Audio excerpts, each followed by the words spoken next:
Hi, Prince ആണ് travel with some. ഞാനിപ്പോൾ ഉള്ളത് മൈസൂരിലെ ലേരുജി ദ പ്രിൻസ് എന്ന് പറയുന്ന പ്രോപ്പർട്ടിയിലാണ്. ഈ ഒരു പ്രോപ്പർട്ടിനെ പറ്റി പറയുകയാണെങ്കിൽ മൈസൂരിലെ തന്നെ 72 റൂമുള്ള ഒരു അടിപൊളി 4-സ്റ്റാർ ഹോട്ടലാണ്. നമുക്കിവിടെ സ്വിമ്മിംഗ് പൂൾ അവൈലബിൾ ആണ്. അതേപോലെ തന്നെ ബാങ്കറ്റ് പൂള്, സ്പാ തുടങ്ങിയ എല്ലാവിധ എമിനിറ്റീസും നമുക്ക് ഈ ഒരു പ്രോപ്പർട്ടിയിൽ അവൈലബിൾ ആണ്. നമുക്ക് ഈ ഹോട്ടലിന്റെ കൂടുതൽ വിശേഷങ്ങൾ ഒന്ന് ഹോട്ടലിന്റെ മെയിൻ എൻട്രൻസ് ഏരിയ ആണ് കേട്ടോ. ഇത് സെക്യൂരിറ്റി ക്യാബിനും ഒക്കെ എവിടെയാണ്. ദെൻ നമ്മൾ അകത്തേക്ക് വരുന്ന സമയത്ത് ഇതാണ് ഈ ഒരു പ്രോപ്പർട്ടിയുടെ ഒരു ഔട്ടർ ലുക്ക് വരുന്നത്. ദെൻ ഇതാണ് ഇവിടുത്തെ റിസപ്ഷൻ ഏരിയ. റിസപ്ഷൻ ഏരിയ എന്ന് പറഞ്ഞു കഴിഞ്ഞാൽ അത്യാവശ്യം നല്ല വലിയൊരു റിസപ്ഷൻ സ്പേസ് ആണ്. അത്യാവശ്യം നല്ല സ്പേസ് ഉള്ള ഒരു റിസപ്ഷൻ ആണ്. ദെൻ നമുക്ക് ഇവിടെ ഒരു സ്വിമ്മിംഗ് പൂളും കൂടിയുണ്ട്. ഇതാണ് ഇവിടുത്തെ സ്വിമ്മിംഗ് പൂളിന്റെ ഏരിയ. ഫ്രണ്ട് സൈഡിൽ തന്നെയാണ്, പക്ഷേ അത്യാവശ്യം നല്ല പ്രൈവസി ഒക്കെ കിട്ടുന്ന രീതിയിൽ സൈഡിൽ ചെടികളും കാര്യങ്ങളൊക്കെ വെച്ച് ബ്ലോക്ക് ചെയ്തിട്ടുള്ള ഒരു സ്വിമ്മിംഗ് പൂൾ ഏരിയ ആണ്. അതേപോലെ തന്നെ നമുക്ക് നൈറ്റ് ഡിന്നർ ഇവർ ഈ ഒരു പൂൾ സൈഡിലാണ് അറേഞ്ച് ചെയ്യുന്നത്. ഒരു പൂൾ സൈഡ് റെസ്റ്റോറൻറ്റും കാര്യങ്ങളൊക്കെ ഉണ്ട്. അതൊക്കെ അറേഞ്ച് ചെയ്തിട്ട് നൈറ്റ് ഡിന്നർ ഈ ഒരു സൈഡിൽ നമുക്ക് ഇവർ അറേഞ്ച് ചെയ്യുന്നുണ്ട്. ദെൻ നമുക്ക് ഇവിടുത്തെ റൂംസും കാര്യങ്ങളൊക്കെ ഒന്ന് കാണാം. ഇത് ഇവിടുത്തെ സ്റ്റാർട്ടിംഗ് കാറ്റഗറി ആയിട്ടുള്ള ഡിലക്സ് റൂം എന്ന് പറയുന്ന കാറ്റഗറിയാണ്. സ്റ്റാർട്ടിംഗ് കാറ്റഗറി റൂം ആണെങ്കിൽ തന്നെ അത്യാവശ്യം നല്ല സ്പേഷ്യസ് ആയിട്ടുള്ള റൂമാണ് കേട്ടോ. അത്യാവശ്യം നല്ല സ്പേസ് ഉള്ള റൂമാണ്. സൈഡിലായിട്ട് നമുക്ക് ചെറിയൊരു ടീപ്പോയി, ടേബിൾ കാര്യങ്ങളൊക്കെ അറേഞ്ച് ചെയ്തിട്ടുണ്ട്. അത്യാവശ്യം നല്ല വലുപ്പമുള്ള ഒരു റൂമാണ്. അതേപോലെ തന്നെ ഇതാണ് ടോയ്ലറ്റ് സ്പേസ്.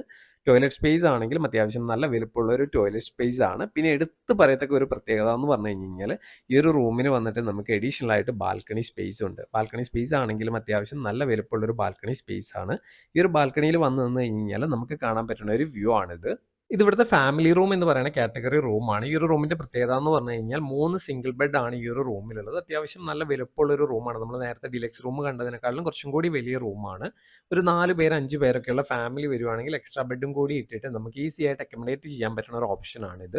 ദെൻ ഈ ഒരു റൂമിന് നമുക്ക് അഡീഷണൽ ആയിട്ട് ഒരു ബാൽക്കണി സ്പേസ് ഉണ്ട്. വൈകുന്നേരം ആയതുകൊണ്ടാണ് ഈ ഒരു വ്യൂ, അല്ലെങ്കിൽ അത്യാവശ്യം നമുക്ക് ചെറിയൊരു വ്യൂ കിട്ടുന്ന രീതിയിലുള്ള ഒരു ബാൽക്കണിയാണ്. അതേപോലെ തന്നെ ഇതാണ് ഈ ഒരു റൂമിന്റെ ടോയ്ലറ്റ് സ്പേസ്. നമ്മൾ നേരത്തെ റൂമിൽ കണ്ട സെയിം തന്നെയാണ് ഈ ഒരു റൂമിന്റെ ടോയ്ലറ്റ് സ്പേസ്.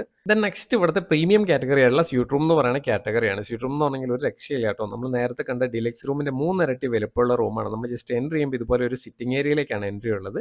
ദെൻ ആ ഒരു സിറ്റിംഗ് ഏരിയയിൽ നിന്ന് ഇതുപോലെ ഒരു ലിവിംഗ് ഏരിയയിലേക്കാണ് എൻട്രി ഉള്ളത്.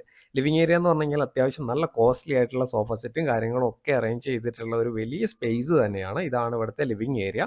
ദെൻ നമുക്ക് ബെഡ്റൂമിലേക്കുള്ള എൻട്രി ആണ്. ഇതാണ് ബെഡ്റൂം സ്പേസ്. ബെഡ്റൂം സ്പേസ് ആണെങ്കിലും അത്യാവശ്യം നല്ല ലക്ഷറിയസ് ആയിട്ടുള്ള രീതിയിൽ ഇന്റീരിയറും കാര്യങ്ങളൊക്കെ ചെയ്തിട്ടുള്ള ഒരു ബെഡ്റൂം സ്പേസ് ആണ്. അത്യാവശ്യം നല്ല സ്പേഷ്യസ് ആയിട്ടുള്ള രീതിയിൽ നല്ല സ്പേസ് ഉള്ള ഒരു ബെഡ്റൂമാണ്. ബെഡ്റൂമിന്റെ തൊട്ട് സൈഡിലായിട്ട് തന്നെയാണ് ഈ ഒരു റൂമിന്റെ ടോയ്ലറ്റ് സ്പേസും. ഇതാണ് ഈ ഒരു റൂമിന്റെ ടോയ്ലറ്റ് സ്പേസ്. ഈ ഒരു ടോയ്ലറ്റ് സ്പേസിലേക്ക് വരുന്ന സമയത്ത് നമുക്ക് അഡീഷണൽ ആയിട്ട് ഒരു ബാത്ത് ടബ് ഉണ്ടാവും. നമ്മൾ നേരത്തെ കണ്ട റൂമിലൊന്നും നമുക്ക് ബാത്ത് ടബ് ഉണ്ടായിരുന്നില്ല. ഈ ഒരു സ്യൂട്ട് റൂമിലേക്ക് വരുന്ന സമയത്ത് അഡീഷണൽ ആയിട്ട് ഒരു ബാത്ത് ടബും കൂടി ഉണ്ടാവും. ഇത് ഇവിടുത്തെ ഒരു റെസ്റ്റോറന്റ് സ്പേസ് ആണ്. റെസ്റ്റോറന്റ് സ്പേസ് എന്ന് പറഞ്ഞു കഴിഞ്ഞാൽ അത്യാവശ്യം നല്ല സീറ്റിംഗ് കപ്പാസിറ്റി ഉള്ള ഒരു റെസ്റ്റോറന്റ് ആണ്. ഫുൾ റൂം വന്നു കഴിഞ്ഞാൽ നമുക്ക് വലിയൊരു തിരക്കോ കാര്യങ്ങളോ ഇല്ലാത്ത രീതിയിൽ ഫുഡ് കഴിച്ചിട്ട് പോകാൻ പറ്റുന്ന ഒരു ഓപ്ഷൻ ആണ്. പിന്നെ നമുക്ക് ഇവിടെ ഒരു ബാങ്കറ്റ് സ്പേസും കൂടി ഉണ്ട്. എന്തെങ്കിലും ഫംഗ്ഷൻസോ കാര്യങ്ങളോ ഒക്കെ കോർഡിനേറ്റ് ചെയ്യാനാണെങ്കിൽ നമുക്ക് ഇവിടെ ബാങ്കറ്റ് സ്പേസും കൂടി ഉണ്ട്. അപ്പോൾ ഈ ഒരു ഹോട്ടലിന്റെ വിശേഷങ്ങൾ നിങ്ങൾക്ക് എല്ലാവർക്കും ഇഷ്ടമായെന്ന് വിചാരിക്കണം. വീഡിയോ ഇഷ്ടമായ ലൈക്ക് ചെയ്യുക, കമന്റ് ചെയ്യുക, ഷെയർ ചെയ്യുക. അതുപോലെ തന്നെ പുതിയ പുതിയ റിസോർട്സിന്റെ അപ്ഡേറ്റ്സിനായിട്ട് ചാനൽ മറക്കാതെ തന്നെ സബ്സ്ക്രൈബ് ചെയ്യുക. ഈ ഒരു പ്രോപ്പർട്ടിയുടെ ബുക്കിങ്ങിനായിട്ട് സ്ക്രീനിൽ കാണുന്ന നമ്പറിൽ കോൺടാക്ട് ചെയ്താൽ മതി. മാക്സിമം ബെസ്റ്റ് റേറ്റിൽ നമ്മൾ ഈ ഒരു പ്രോപ്പർട്ടി ബുക്ക് ചെയ്ത് തരുന്നതായിരിക്കും. അപ്പോൾ പുതിയൊരു ഡെസ്റ്റിനേഷനിൽ പുതിയൊരു വീഡിയോ കാണുന്നവരെല്ലാവർക്കും ബൈ.